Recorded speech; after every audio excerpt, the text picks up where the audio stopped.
Half of your $1.2 million house is ours, my mother said, raising her glass. The crystal chimed in her hand as if she were toasting a victory. I sat there, my fingers tightening around the folder I had carried to the kitchen earlier, its papers sharp against my palm. I should have been celebrating my sister Chloe's engagement that night. Instead, my own home, my pride, my years of savings and sleepless hours at the office was turned into the centerpiece of a claim I never agreed to.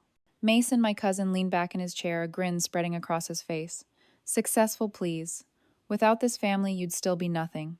His laughter cut sharper than the knife by my plate. For a moment, I was stunned into silence. The living room was full of chatter lights from the rented string bulbs bouncing off the polished hardwood floors I had refinished myself. Yet somehow I felt alone, like a guest at my own table. No one looked at me, not directly. They clinked their glasses as if my humiliation was just background music. The first 2 layers of feeling came quickly, shock that froze me, then a cold kind of loneliness that settled like dust. I smiled faintly an act, a mask, pretending I didn't hear the way my name was twisted into an insult. On the sideboard sat the envelope I had placed earlier, sealed with my recent mortgage statement, proof of every cent I had earned and guarded. They ignored it. I forced myself to nod politely to play along with the laughter. Of course, enjoy yourselves, I muttered, my voice nearly swallowed by the music from Chloe's engagement playlist. They didn't hear me, or maybe they pretended not to. That's when I realized the 3rd layer, the weight of false calm pressing me down. I passed the tray of canapes like a server, watching Mason grab 3 at once without even thanking me. My mother's smile was wide, but her eyes refused to meet mine. It was as if I had been erased, turned invisible in my own house. The anger came last, low and steady, hidden behind clenched teeth. I could taste the bitterness as surely as the champagne in my untouched glass. My jaw ached from holding back words I knew would scorch the room if I let them go. But what they didn't know was that the folder on the counter wasn't just filled with mortgage statements, it held copies of something else. Something they would regret ignoring. I'll explain that later. For now, let me ask you, where are you watching from? Because this isn't just about a house or money. It's about betrayal, written in the fine print of family ties. Hit subscribe and stay with me. You'll want to hear what came next. After everyone left that night, I stood in the silence of my living room. Empty glasses on the counter, ribbons from Chloe's gifts scattered across the floor, and the faint smell of champagne still clinging to the curtains. The house felt like a stranger's place, like I was just borrowing space in a property deed that bore my own name. I bought this house 3 years ago, brick by brick of my savings stacked into it. Years of overtime of cooking pasta at midnight because I couldn't afford takeout, of letting promotions slip by so I could keep steady paychecks flowing into my account. There was even a small inheritance from my late aunt money I treated not as luxury but as seed money that had to grow into something permanent. It became this home. I had just finished an MBA program too, taking classes after work, dragging myself through lectures while sipping burnt coffee from the campus vending machine. Every certificate and every bank statement was proof that this house wasn't a gift, it was earned. And yet one speech from my mother at a dinner table was enough to paint it as family property. A few days later, while sorting through emails at the office, I saw one that made my stomach drop. The sender line read, "Mom." The subject, "Transfer Agreement." I clicked. The PDF inside was a deed transfer form already filled out, my name typed in clumsy, bold letters. Below it, a shaky version of my signature, one I had never written.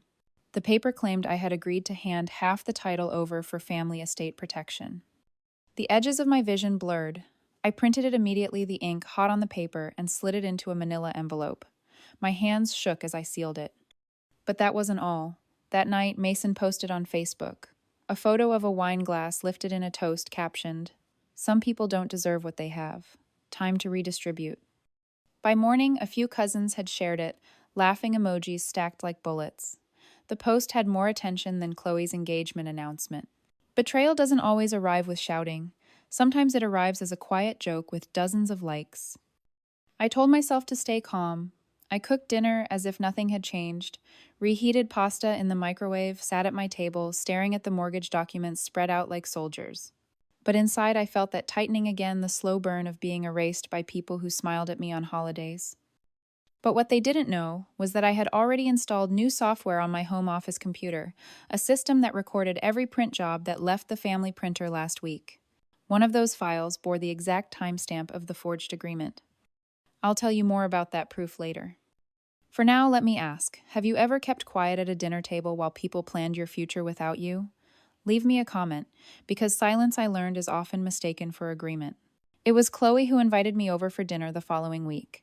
Just a simple family meal she had said over the phone, her voice a little too sweet, a little too rehearsed. I knew better, but I went anyway. The dining room smelled of rosemary chicken, but the warmth ended there. Waiting on the table, right beside the breadbasket, was a neat stack of papers, stapled crisp, with a notary stamp printed in blue. My chair had been set directly across from it. Mom cleared her throat. We've all been talking, she began, glancing at Mason before locking eyes with me. It's time we make things official. Just a temporary transfer. For the good of the family. Mason leaned forward, tapping the top sheet with a smug grin. Sign it. It's just technical stuff. The house was never truly yours anyway. I stared at the paper. A quitclaim deed claiming I agreed to assign shared ownership to my mother.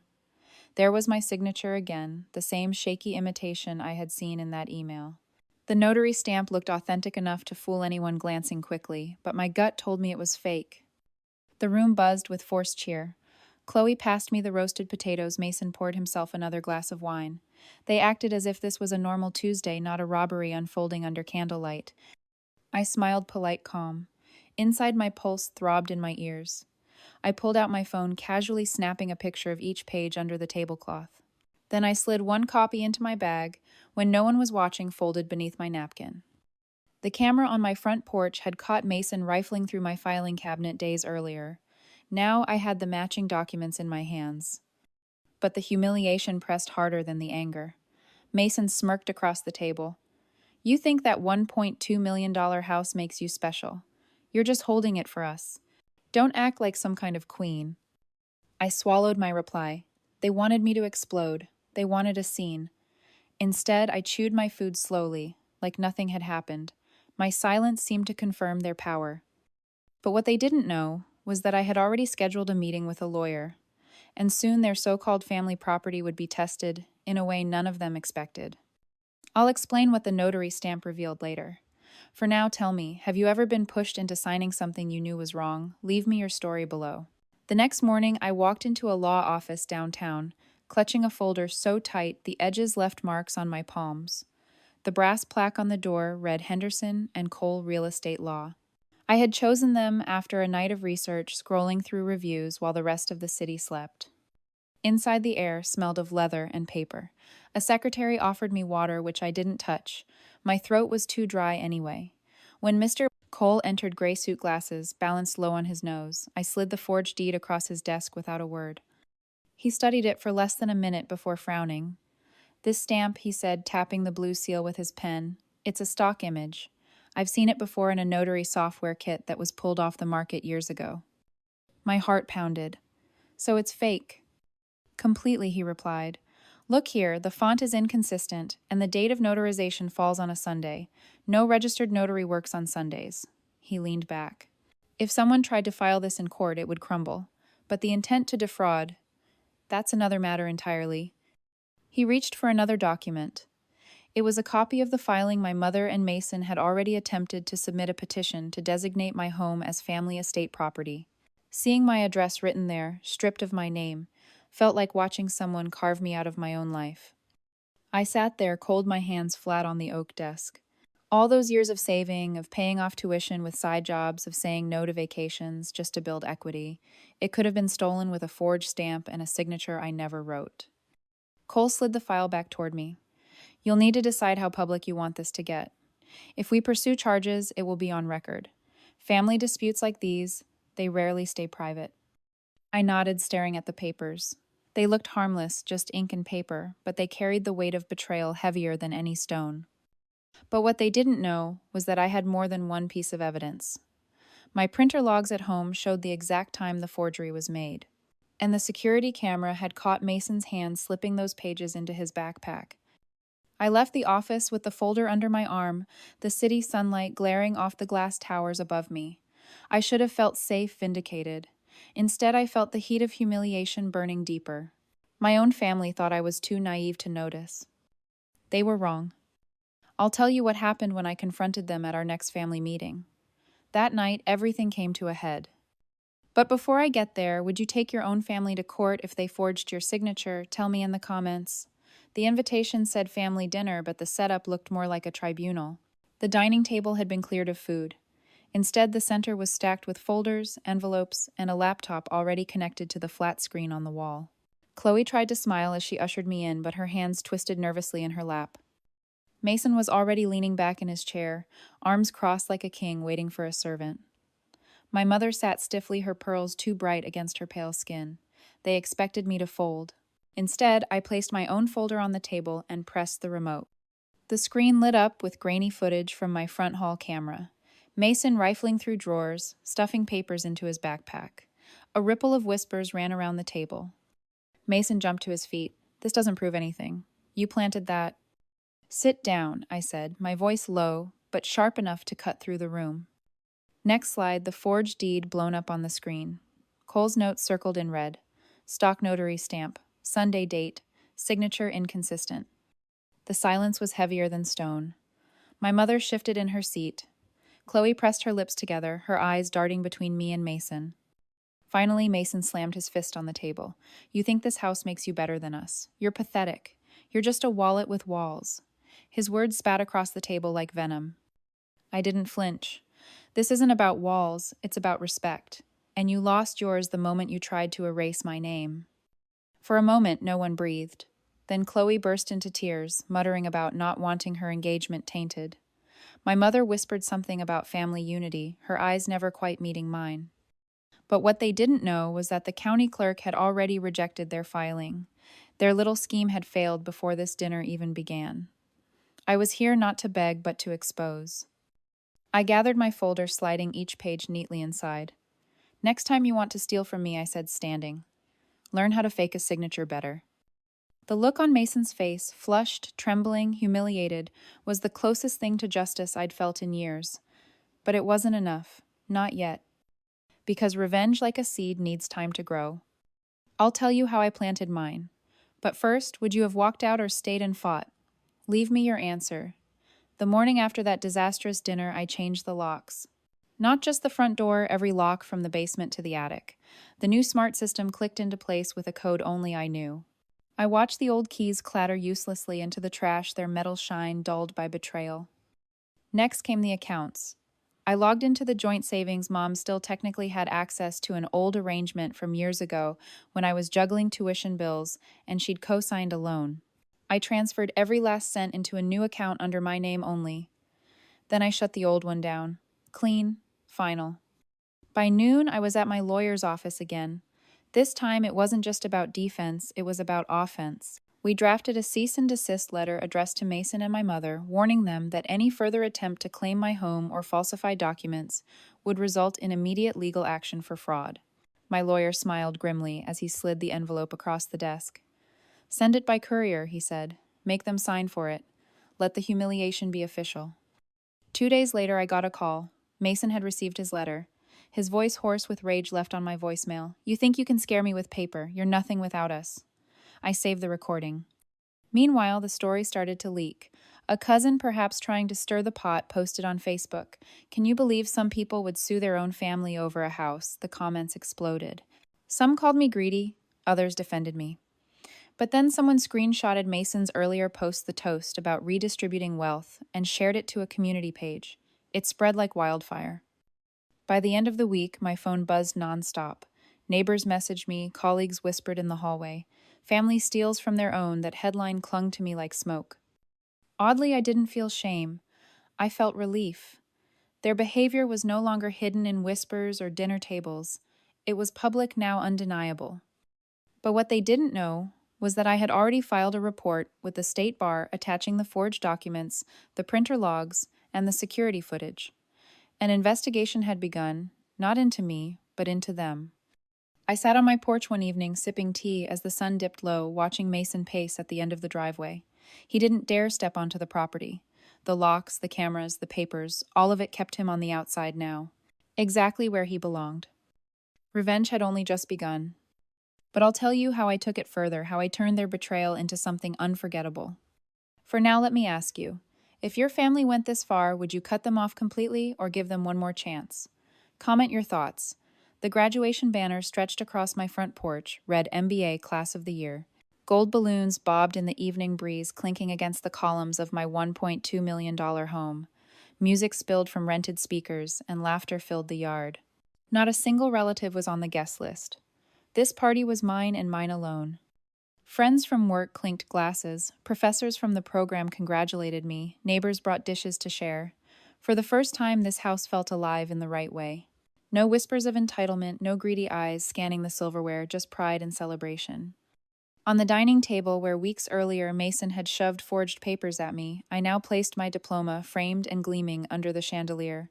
People gathered around to admire it, snapping pictures, posting them online.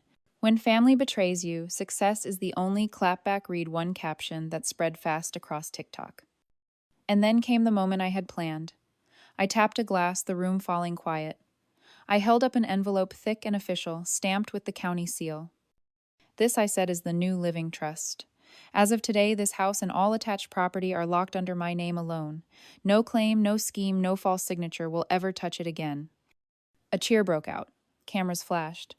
Somewhere out there, I knew Mason was scrolling through his phone red-faced, watching the proof of his failure go viral.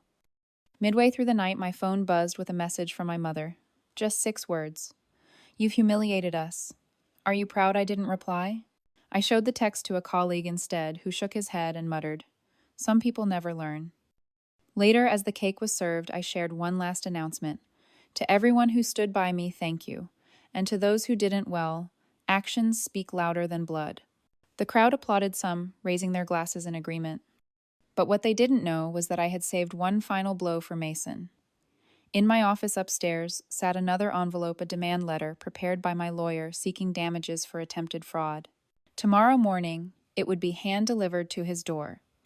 That night, as fireworks cracked over the neighborhood, I looked around my home filled with laughter and light. The very walls seemed to echo back at me. This is yours. Finally, truly yours. But revenge wasn't finished yet. There was one last chapter to close. For now, I'll ask you, would you have invited your family back after everything or left them outside forever? Let me know. A week after the party, I stood on my porch again, the same porch where my mother once raised her glass and claimed half my home. This time the night was quiet. No balloons, no laughter, just the hum of crickets in the yard and the steady weight of peace. The letter had been delivered. Mason didn't answer my calls, not that I wanted him to. Neighbors whispered that he had been seen storming into a lawyer's office, only to come out red-faced and empty-handed. His credibility was gone, his arrogance stripped bare. As for my mother, she never showed up again. Not at my door, not at my phone. Her last words, "You've humiliated us," hung in the air like smoke that never quite clears. Chloe, my sister, sent a quiet text days later, "I'm sorry. I didn't know how deep it went. I believed her, but forgiveness would take time." I walked through each room of my house, slowly touching the walls, the doorknobs, the window frames. Every detail reminded me of the years it took to build this life.